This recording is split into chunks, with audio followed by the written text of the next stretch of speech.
Hello students, welcome to the lecture series on network analysis. Last lectures में हमने देखा कि VI कैरेक्टरिस्टिक्स का यूज करके हम active element, passive, linear, non linear, bilateral, unilateral कैसे पता करते हैं. तो आज की क्लास में हम देखेंगे कुछ डेफिनेशंस थ्रू द स्लाइड्स, कुछ छोटी छोटी प्रॉपर्टीज स्लाइड्स के थ्रू, और नेक्स्ट क्लास में या maybe next to next class में हम बोर्ड वाले सेशन पे वापस आएंगे और मोस्टली ये बोर्ड वाले सेशंस पे ही चलेंगे हम आगे. ठीक है. फर्स्ट पॉइंट है an active element is capable of generating electrical energy. ठीक है, कोई भी एक ऐसा एलिमेंट जो इलेक्ट्रिकल एनर्जी जनरेट करने की कैपेबिलिटी रखता हो उसको एक्टिव एलिमेंट बोलेंगे. In electrical engineering, generating or producing electrical energy actually refers to conversion of electrical energy from a non-electrical form to an electrical form. जैसे हमारे जनरेटर्स होते हैं जो डैम्स में प्रेजेंट होते हैं, वो फ्लो ऑफ वाटर की जो एनर्जी होती है उसको कन्वर्ट करते हैं किसमें, एक इलेक्ट्रिकल एनर्जी में. तो जनरेटर्स भी हमारे एक्टिव एलिमेंट्स हो सकते हैं. ठीक है. सिमिलरली जो हमारी बैटरीज होती हैं, वोल्टेज सोर्सेज होते हैं, ये कन्वर्ट करते हैं केमिकल एनर्जी को इलेक्ट्रिकल एनर्जी में. उसमें कुछ रिएक्शंस होते हैं, अंदर केमिकली स्टोर्ड रहती है एनर्जी, उसमें रिएक्शंस होते हैं, they convert it to that chemical energy into some electrical energy. तो यहाँ पर भी हमारा कन्वर्जन ही हो रहा है, एक फॉर्म से दूसरे फॉर्म में कन्वर्ट हो रही है एनर्जी, और फाइनली हमको जो आउटपुट मिल रहा है वो इलेक्ट्रिकल एनर्जी के फॉर्म में मिल रहा है. तो इसलिए ऐसे एलिमेंट्स हमारे एक्टिव एलिमेंट्स होते हैं. Examples of active elements are voltage source such as battery और generator and current source. Most sources are independent और of other circuit variables, but some elements are dependent. ठीक है. और modelling of such modelling elements such as transistors and operational amplifiers requires independent sources. आपने अभी EDC में आप पढ़ोगे transistor को जब हम एच पैरामीटर मॉडल के यूज करते हुए मॉडल करते हैं तो वहां पर आपको डिपेंडेंट सोर्स की जरूरत पड़ती है. सिमिलरली ओपैम्प को जब हम मॉडल करते हैं तो उसमें भी हमको डिपेंडेंट सोर्स की जरूरत पड़ती है. Dependent sources basically they are not independent, they are dependent on current और voltage in some other part of the circuit. ठीक है. इसके बाद नेक्स्ट पॉइंट आता है, a passive element is one which does not generate electricity but either consumes it or stores it. Passive element कोई भी element जो इलेक्ट्रिसिटी कंज्यूम कर रहा हो जैसे रेजिस्टर, और या फिर स्टोर कर रहा हो जैसे इंडक्टर और कैपेसिटर. इंडक्टर जो स्टोर करता है आपकी एनर्जी, इलेक्ट्रिकल एनर्जी, जो स्टोर करता है वो स्टोर करता है मैग्नेटिक फील्ड के फॉर्म में. Capacitor stores it in the form of electric field. तो रेजिस्टर, इंडक्टर और कैपेसिटर सबसे बेसिक पैसिव एलिमेंट्स हैं हमारे लिए. Diodes and transistors are also passive elements क्योंकि वो इलेक्ट्रिसिटी कंज्यूम करते हैं, है ना, वो इलेक्ट्रिसिटी जनरेट नहीं करते हैं. पैसिव एलिमेंट्स में आइदर भी लीनियर और नॉन लीनियर, ये हम देख चुके हैं. लीनियर एलिमेंट्स ओबे अ स्ट्रेट लाइन लॉ, ये भी हमने VI कैरेक्टरिस्टिक्स की हेल्प से देखा है. ठीक है. A linear resistor has a linear voltage versus current relationship which passes through the origin. ये चीज हमने देखी है कि जो हमारा डाउट सेशन लास्ट क्लास में हुआ था उसमें हमने देखा था कि अगर हमारा जो VI कैरेक्टरिस्टिक है किसी भी एक एलिमेंट का, लीनियर एलिमेंट का, अगर वो किसी भी एलिमेंट का बोलना चाहिए, किसी भी एलिमेंट का अगर VI कैरेक्टरिस्टिक जो है वो एक सिंगल लाइन के फॉर्म में है और ओरिजिन से पास हो रहा है, तभी हमारा जो एलिमेंट है वो लीनियर होता है. अगर वो ओरिजिन से पास नहीं होता है तो मैंने आपको बताया था एक +C की टर्म मिलती है जिसके कारण हमारा जो एलिमेंट है वो नॉन लीनियर हो जाता है. तो ये पॉइंट वही बता रहा है. Then comes a linear inductor has a linear flux versus current relationship which passes through the origin. ठीक है. Then comes a linear capacitor has a linear charge versus voltage relationship which passes through the origin. ये सारी चीजें जब हम resistor, inductor, capacitor के बारे में आगे पढ़ेंगे, कुछ फॉर्मूले भी देखेंगे, वहां पर और क्लियर होंगी सारी चीजें. ठीक है. इसके बाद नेक्स्ट आता है, जैसे अब इंडक्टर की अगर हम बात करें, इंडक्टर में फाई होता है, फाई करके फ्लक्स जो होता है that is equal to L, that is the inductance into I. Similarly यहाँ पर जो चार्ज होता है कैपेसिटर में Q is equal to C into V. C is the capacitance, Q is V is the voltage across the voltage stored in the capacitor. तो इसी तरीके के रिलेशनशिप्स हम देखेंगे. रजिस्टर में V is equal to RI आपने already देखा हुआ है, which is the Ohm's law. ठीक है, तो ये चीजें हम आगे और डिटेल में देखेंगे जब रजिस्टर, इंडक्टर, कैपेसिटर पढ़ेंगे. Resistors, inductors and capacitors may be linear or non-linear. Okay, while diodes and transistors are always non-linear in nature. Resistors भी कभी कभी हमारे non-linear हो सकते हैं. Inductors, capacitors तो होते ही हैं, मैंने आपको ऑलरेडी बताया हुआ है. जब भी हमारे इंडक्टर्स और कैपेसिटर्स इनिशियली चार्ज्ड होंगे, ठीक है, तो वो हमेशा non-linearly बिहेव करेंगे. नेक्स्ट आता है हमारा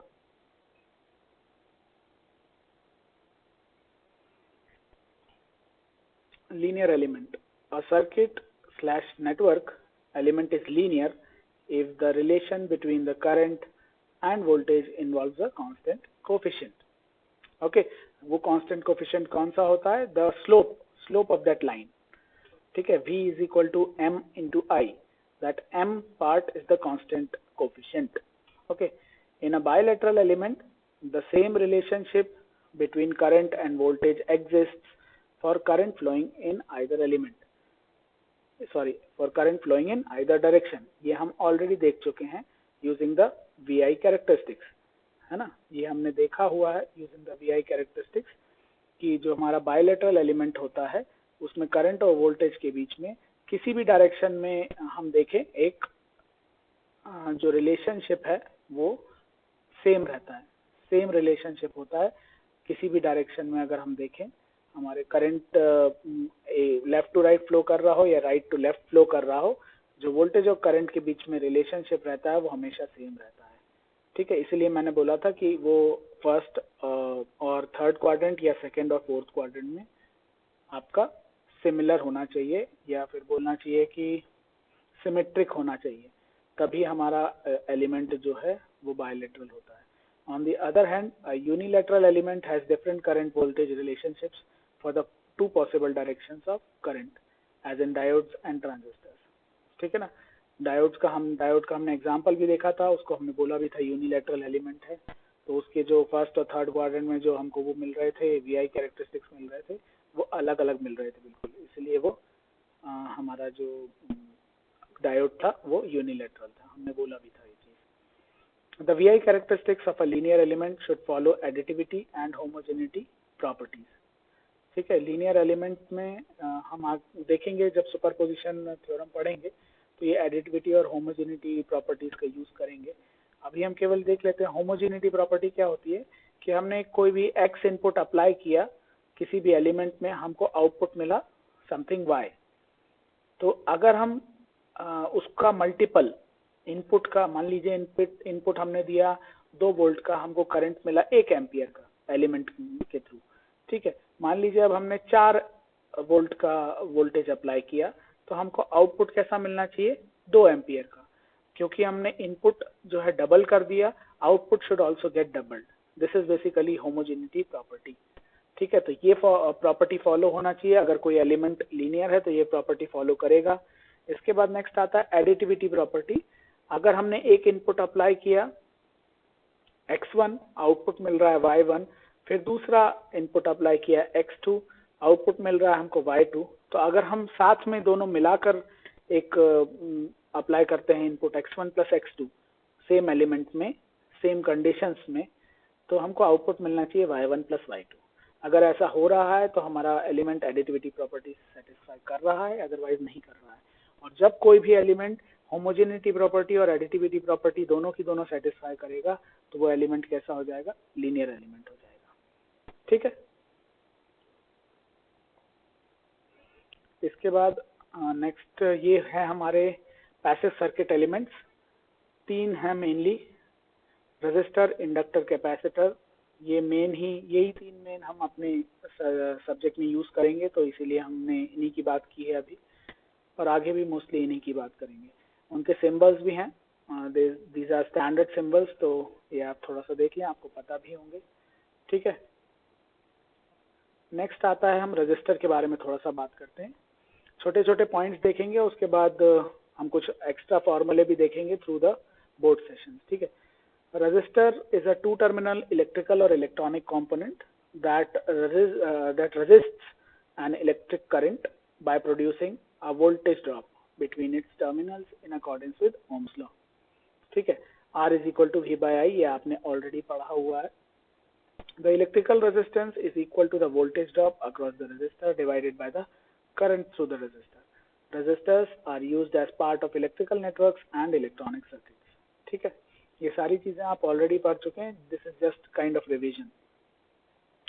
Electrical resistance is the measure of the degree to which an object opposes an electric current through it, ठीक है। ये resistance की बात कर रहे हैं आप। Resistor is an element and resistance is a property of resistor. इसके बाद इलेक्ट्रिकल रेजिस्टेंस की जो SI यूनिट होती है वो होती है ओम। उसकी रेसिप्रोकल क्वांटिटी उसका जो होता है विच इज इलेक्ट्रिकल कंडक्टेंस, उसकी जो यूनिट होती है वो होती है सीमेन, ठीक है। The resistance of an object determines the amount of current through the object for a given voltage across the object, ठीक है। इसके बाद next, factors affecting the resistance. ये 4 फैक्टर्स हैं which affect the resistance the most. पहला, length of the material. The resistance of a material is directly proportional to the length of the material. Length जितनी ज्यादा रहेगी material की, उसका resistance उतना ज्यादा रहेगा। Then comes cross sectional area. Resistance of a material is inversely proportional to the cross sectional area of the material. Cross sectional area जितना ज्यादा रहेगा, आपका जो रेजिस्टेंस है उतना कम रहेगा। Then comes type and nature of the material. The resistance of a material is dependent upon the nature of the material in the sense that it depends upon the number of free electrons present in the materials. जैसे हम semiconductors की बात करेंगे, conductors होते हैं, semiconductors होते हैं, आपके इंसुलेटर्स होते हैं, तो ये टाइप ऑफ मटेरियल्स हैं। इनमें सब में रेजिस्टेंस अलग अलग होता है। जैसे कंडक्टर का रेजिस्टेंस बहुत ही कम होता है, सेमीकंडक्टर का थोड़ा और ज्यादा होता है, और इंसुलेटर का तो बहुत ही ज्यादा होता है ना। तो ये जो है बेसिकली टाइप ऑफ मटेरियल या नेचर ऑफ द मटेरियल की बात हो रही है, ठीक है। फॉर एग्जांपल सेम चीज का, for a conductor with plenty of electrons the resistance is least, and for insulators with no free electrons the resistance is the largest. Then next point, जो last point है, that is temperature, ठीक है। Temperature पर भी depend करता है हमारा resistance. The resistance of a material is affected by the temperature of the material, ठीक है। द टेम्परेचर पे किस तरीके से डिपेंड करता है, नीचे फॉर्मूला लिखा हुआ है, R is equal to R0 into 1 plus alpha T, ठीक है। तो R0 क्या है, हमारा जो रूम टेम्परेचर पर एक रेजिस्टेंस रहता है उसकी बात कर रहे हैं, और वो जैसे जैसे टेम्परेचर बढ़ेगा तो हमारा जो रेजिस्टेंस है वो बढ़ेगा। रूम टेम्परेचर पे रेजिस्टेंस होता है दैट इज R0। उसके बाद जो किसी और टेम्परेचर पे रेजिस्टेंस होगा that is defined by R is equal to R0 into 1 plus alpha T, where alpha is the thermal resistance coefficient, ठीक है। तो ये पार्ट हो गया हमारा factors which affect the resistance. Next आता है हमारा capacitor. A capacitor is an electrical device that can store energy in the electric field, ठीक है, in the form of electric field between a pair of closely spaced conductors. When a current is applied to the capacitor, electric charges of equal magnitude but of opposite polarity build up on each plate. दोनों plates पर equal and opposite charges, अगर left side वाली plate पर plus Q है तो right side वाली plate पर minus Q automatically generate हो जाता है। और इसी कारण से इन दोनों जो डिफरेंस होता है, ये प्लस क्यू और माइनस क्यू, इसके कारण एक इलेक्ट्रिक फील्ड जनरेट होती है उन प्लेट्स के बीच में, और यही जो है हमारी एनर्जी स्टोरेज का काम करती है। ये इलेक्ट्रिक फील्ड ही हमारा बेसिकली स्टोर्ड एनर्जी है, ठीक है। Capacitors are used in electrical circuits as energy storage devices, ठीक है, एनर्जी स्टोरेज डिवाइसेस की तरह यूज करते हैं कैपेसिटर्स को। They can also be used to differentiate between high frequency and low frequency signals, and this makes them useful in electronic filters. हम ये चीज अभी जब बोर्ड सेशन में आएंगे तो ये चीज हम देखेंगे कि कैपेसिटर्स को कैसे हम फिल्टर्स में यूज कर सकते हैं for differentiating between high frequency and low frequency signals, ठीक है। Capacitors are occasionally referred as condensers. जो हम फैन वगैरह में बोलते हैं कंडेंसर खराब हो गया, that is basically a capacitor only. Capacitance. Now the property of a capacitor, which is capacitance.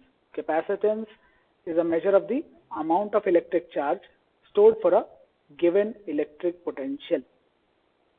ठीक है. Capacitance is a measure of the amount of electric charge stored for a given electric potential. मतलब electric potential मतलब voltage और electric charge Q.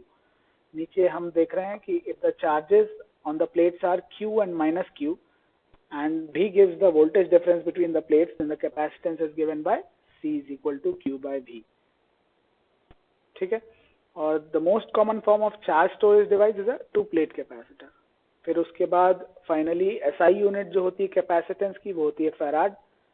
1 farad is equal to 1 coulomb per volt. ये हो गया हमारा capacitor और कैपेसिटेंस. इसके बाद एक चीज और है कैपेसिटेंस में. The capacitance can also be calculated if we have some kind of geometry known to us. ठीक है. C is equal to epsilon into A by D. इसी तरीके का एक फॉर्मूला जो है रेजिस्टेंस के लिए भी होता है. हम देखेंगे R is equal to rho L by A.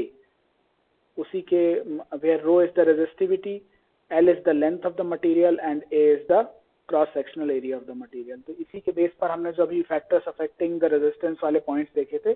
Length ज्यादा रहेगी तो रेजिस्टेंस ज्यादा रहेगा, एरिया ऑफ क्रॉस सेक्शन ज्यादा होगा तो रेजिस्टेंस कम हो जाएगा. ये सारे पॉइंट्स अभी हमने देखे थे. ठीक है. तो the capacitance can be calculated if the geometry of the conductors and the dielectric properties of the insulator between the conductors are known. Dielectric properties मतलब जो एप्सिलॉन है permittivity of the insulator, that should be known.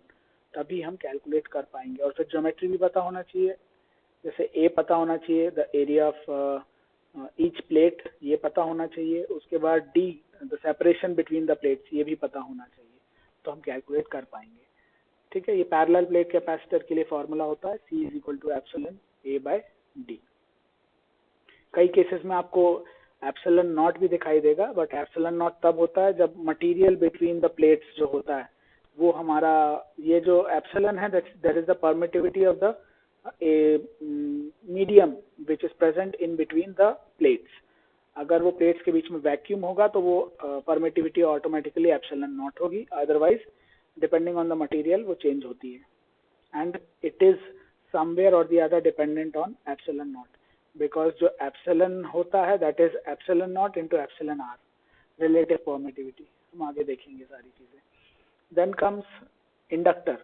An inductor is a passive electrical device employed in electrical circuits for its property of inductance. An inductor can take many forms. ठीक है. हम देखेंगे दो type के inductance होते हैं. Self inductance होता है और म्यूचुअल इंडक्टेंस होता है. तो वो अलग अलग इंडक्टर्स के हिसाब से अलग अलग इंडक्टेंस मिलते हैं हमको. An electric current I flowing around a circuit produces a magnetic field and hence a magnetic flux through the circuit. The ratio of magnetic flux to the current is called the inductance. This is the property of inductor. Inductance is the property of inductor, or more accurately, self-inductance of the circuit. Okay. Then comes inductance is denoted by capital L. ये आपको पता ही already. SI unit इसकी होती है weber पर ampere और Henry. ठीक है. और ये इसका फॉर्मूला है L is equal to 5 which is flux divided by the current I. The current through an inductor can not change instantaneously. ये सारी चीजें हम देखेंगे. फॉर्मूले के यूज पूरा मैथमेटिकल एक्सप्रेशन का यूज करके हम देखेंगे कि ऐसा क्यों होता है. करंट इंडक्टर के थ्रू इंस्टेंटेनियसली चेंज क्यों नहीं हो सकता. सिमिलरली एक चीज कैपेसिटर के लिए भी होती है. The voltage across the capacitor can not change instantaneously. ये भी हम देखेंगे कि ऐसा क्यों होता है. ठीक है. और पूरा मैथमेटिकल रिलेशंस का यूज करके पूरा हम चेक करेंगे कि ऐसा क्यों होता है. कपल्ड इंडक्टर्स नेक्स्ट आता है. कपल्ड इंडक्टर्स कुछ होते हैं सेल्फ इंडक्टर्स, सेल्फ इंडक्टेंस होता है. फिर कपल्ड इंडक्टर्स होते हैं जो आपके म्यूचुअल इंडक्टेंस के लिए बोल सकते हैं. म्यूचुअल इंडक्टेंस के लिए दे डिफाइन म्यूचुअल इंडक्टेंस बेसिकली. और ये प्रिंसिपल जो है ये यूज कहाँ पर होता है? ट्रांसफॉर्मर्स में. मोस्टली ट्रांसफॉर्मर्स में हम कपल्ड इंडक्टर्स का ही यूज करते हैं, जहाँ पर म्यूचुअल इंडक्टेंस के थ्रू एक प्राइमरी वाइंडिंग से हमारा जो वोल्टेज है वो कहाँ पर इंड्यूस होता है? सेकेंडरी वाइंडिंग में. एंड समटाइम्स वोल्टेज रिडक्शन भी होता है उसमें, ठीक है. Then current also changes. We will see all these like relations as we move forward in the next classes.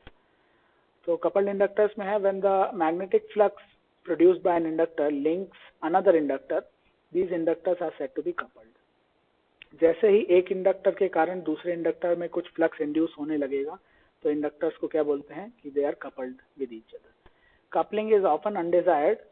Coupling generally undesired होती है, बट बहुत सारे केसेस में, जैसे हम ट्रांसफार्मर का केस देख लें, वहां पर ये सबसे इम्पोर्टेंट मतलब बेसिक प्रिंसिपल है हमारे ट्रांसफार्मर के वर्क करने का. तो ऐसे इन जनरल अगर देखें तो वो coupling is not desirable, but transformer के केस में it is the basic principle. तो उसको तो आपको सबसे इम्पोर्टेंट मानना पड़ेगा in case of transformer. When the inductors are coupled, there exists a mutual inductance that relates the current in one inductor to the flux linkage in the other inductor. Thus, there are three inductances defined for coupled inductors. There will be three inductances which are defined for coupled inductors. That is the two self-inductance of inductor 1 and inductor 2, which are defined as L11 and L22. Then comes L12 and L21. These are the mutual inductances associated with both the inductors. Okay, L12 and L21. We will see all these things when we do the numericals also, based on dot conventions and other things.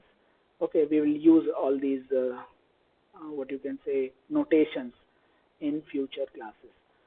So this was it for today's class, and I think one more slide is remaining. We'll just see this mutual inductance diagram, this transformer diagram. The mutual inductance M, it is written in between the two coils. Then this is a measure of coupling between the two inductors, the mutual inductance M. And the two vertical lines between the inductors indicate a solid core that the wires of the inductor are wrapped around. Okay, there is a solid core around which the inductor wires are wrapped around, which result in the coupling between the inductors. Okay, these turns are denoted by n, small n and small m, and the turn ratio is very important. We'll see in future how the turn ratio can be used to determine the voltage that is being induced from one coil to another coil. Okay. This ratio n is to m shows the ratio between the number of windings of the left inductor to the windings of the right inductor. Okay, the above diagram, this also shows the dot convention. Okay, these two dots, this dot and this dot, these are basically the dot conventions. Okay, we'll see how we use dot conventions in the future classes. So this was it for today's class. Thank you very much.